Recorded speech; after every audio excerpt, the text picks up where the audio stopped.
जय हिंद सभी साथियों, स्वागत है आप सभी का एड स्पॉटलाइट में। तो सिंपल मुझे कमेंट आते हैं, सर एग्ज़ाम कब हो सकता है रेलवे ग्रुप डी का। तो फ्रेंड हम सिंपल बात करेंगे, क्योंकि दोस्तों अभी चल रहा है आपका लॉकडाउन। और दोस्तों सभी स्टेट में आपका लॉकडाउन 15 जून तक दोस्तों एक्सटेंड कर दिया है, 15 जून तक। तो फ्रेंड जून मंथ में दोस्तों कोई भी एग्जाम नहीं होगा। अगर दोस्तों होता भी है तो फ्रेंड यहाँ पे नोटिस आ सकता है एसएससी की तरफ से या फिर रेलवे की तरफ से। ठीक है दोस्तों, हमारा जो 7 फेज था एनटीपीसी का, वो दोस्तों अभी बाकी है। 7 फेज के बाद ही दोस्तों कुछ चांसेस है कि रेलवे ग्रुप डी कंडक्ट करवा सकते हो। और दोस्तों इनको कंडक्ट करवाना ही होगा सितंबर या फिर अक्टूबर तक। ठीक है, सितंबर या फिर अक्टूबर तक।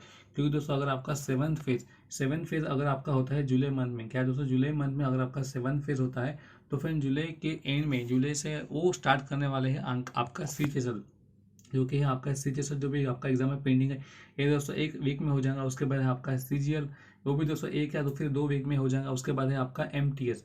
तो फ्रेंड एमटीएस या फिर ग्रुप डी, इन दोनों में से कोई भी एग्जाम पहले हो सकता है। तो फ्रेंड अगर एसएससी को अगर तो friend SSC I think MTS exam पहले कंडक्ट करवाएंगे, उसके बाद आपका ग्रुप डी एग्जाम कंडक्ट करवा सकते हैं। तो फ्रेंड यकीन मानिए जून और जुलाई तो एग्जाम नहीं होगा। तो फ्रेंड अगस्त अगस्त में यहाँ पे दोस्तों नोटिफिकेशन आने के चांसेस है। नोटिफिकेशन या फिर एडमिट कार्ड अगस्त में दोस्तों आपके एंड में आपके एडमिट कार्ड आ सकता है, अगर हमने कैंपेन किया तो। अगर हम, और दोस्तों हम सभी यूट्यूबर्स आपके लिए कैंपेन करने वाले हैं। सिंपल आपको क्या करना है, लाइक शेयर सब्सक्राइब करते रहना और वीडियो को सपोर्ट करना। ठीक है, तो फ्रेंड सितंबर या फिर अगस्त के दोस्तों एंड में हम यहाँ पे कैंपेन चलाएंगे, या फिर अगस्त से पहले चलाएंगे।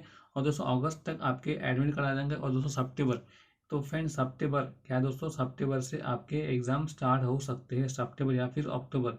यकीन मानिए सितंबर से हो सकता है या फिर अक्टूबर के फर्स्ट वीक से। क्योंकि दोस्तों ये भी एग्जाम आपके लगभग 3 से 4 महीने चलने वाले हैं। क्योंकि दोस्तों 2018 में आपका जो एग्जाम स्टार्ट हुए थे, वो भी 17 सितंबर से स्टार्ट हुए थे। तो फ्रेंड यहाँ पे भी सितंबर से स्टार्ट हो सकते हैं। तो फ्रेंड सिंपल आपको क्या करना, आपको स्टडी करना है। क्योंकि अभी आपके पास है जून, जुलाई, अगस्त और सितंबर, 3 मंथ लगभग है आपके पास। और दोस्तों इसी के साथ आपको सीजीएल का भी प्रिपरेशन करते रहना है, सीजीएल, सीजीएल या फिर एमटीएस का। और आपका एसएससी जीडी, और आपका जो जीडी एग्जाम है वो भी दोस्तों आपका आने वाला है। इनका भी इन्होंने पोस्टपोन कर दिया नोटिफिकेशन।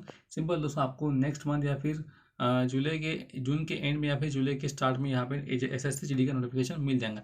तो सिंपल हम बात करते हैं ग्रुप डी एग्जाम दोस्तों आपका सितंबर या फिर अक्टूबर से स्टार्ट हो सकते हैं। तो friend keep continue and keep studying. ठीक है, और हम देखेंगे simple RRB group D cut off कितना जा सकता है। तो फ्रेंड अभी वैकेंसी कितनी है आपकी, 1 लाख वैकेंसी ऑल इंडिया। तो फ्रेंड और वैकेंसी बहुत बड़ी है। तो सिंपल है आपके यहाँ पे कट ऑफ कम जाने के चांसेस है। और दोस्तों काफ़ी वक्त हो चुका है यहाँ पे, लगभग एक या फिर 2019 दोस्तों एक वैकेंसी आई थी, 2020 हो गए यहाँ पे, और 2021 का दोस्तों आधा साल यहाँ पे हो गया। लगभग दोस्तों 2.5 ईयर्स यहाँ पे हो चुके हैं आपके नोटिफिकेशन को। दोस्तों यहाँ पे आपके एग्जाम भी कंडक्ट नहीं करवाए। तो फ्रेंड यहाँ पे चांसेस है, बहुत सारे स्टूडेंट दोस्तों यहाँ पे स्टेट हो चुके होंगे एसएससी में या फिर सीजीएल, सीचेसल या फिर बैंकिंग में, या फिर कई पीसीएस में या फिर स्टेट पीसीएस में स्टेट हो चुके होंगे। ठीक है, तो फ्रेंड यहाँ पे सबको मिला के यहाँ पे जो कट ऑफ है दोस्तों, आपको सिंपल क्या करना है, आपको सिंपल लाना है 65 मार्क्स। अगर आप युवा कैंडिडेट तो फिर आपको 65 टारगेट करना है। किसी भी हालत में आपको रॉ स्कोर 65 लाना है। क्या दोस्तों, रॉ स्कोर 65 लाना है। और दोस्तों ये जितने मार्क्स है ये दोस्तों आपके नॉर्मलाइजेशन के बाद मार्क्स है। ठीक है, ये आपके जो कट ऑफ है आफ्टर नॉर्मलाइजेशन है। ठीक है, तो आपको सिंपल क्या करना है, आपको रॉ स्कोर 65 लाना है। तो दोस्तों आप रॉ स्कोर 65 लाते हैं तो फिर आप आपके 70+ यहाँ पे मार्क्स आते हैं। तो फ्रेंड 70+ अगर आपके मार्क्स आते हैं तो फ्रेंड ये बहुत अच्छी बात है, आपके यहाँ आप कम्पीट कर सकेंगे। ठीक है, आपके फाइनल सिलेक्शन के लिए। तो हम देखेंगे simple cut off for RRB group D.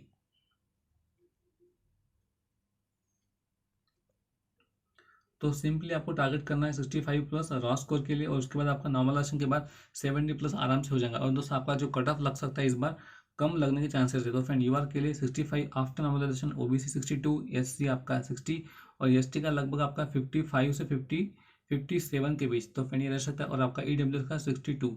EWS और ओबीसी दोस्तों इसमें 1 या 2 मार्क्स का आपका डिफरेंस आता है। और जो आपके यहाँ रहता है पीडब्ल्यूडी, पीडब्ल्यू लगभग आपका 50 के आसपास या फिर 45-50 के आसपास रह सकता है, या फिर लास्ट ईयर में जितना हुआ था उसके हिसाब से रह सकता है पीडब्ल्यूडी का। ठीक है, तो फ्रेंड आपने देख लेना है पीडब्ल्यूडी का। तो इतना रह सकता है आपका cut off for UR 65, OBC 62, SC 60, SC आपका 60 के आसपास या फिर 58-57 के आसपास, ईडब्ल्यू 52 एंड पीडब्ल्यू 50 के आसपास। तो फ्रेंड इतना आपको कट ऑफ है आपका आफ्टर नॉर्मलाइजेशन। तो फ्रेंड सिंपल आपको टारगेट करना, आप दोस्तों किसी भी कैटेगरी से बिलोंग करते हो, ओबीसी एससी से, तो फिर आपको सिंपल टारगेट करना है 65 क्वेश्चन।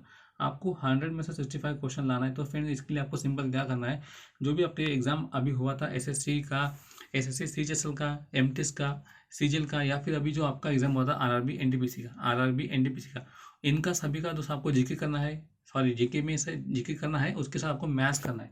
इनका पूरा दोस्तों आपको मैथ्स करना है।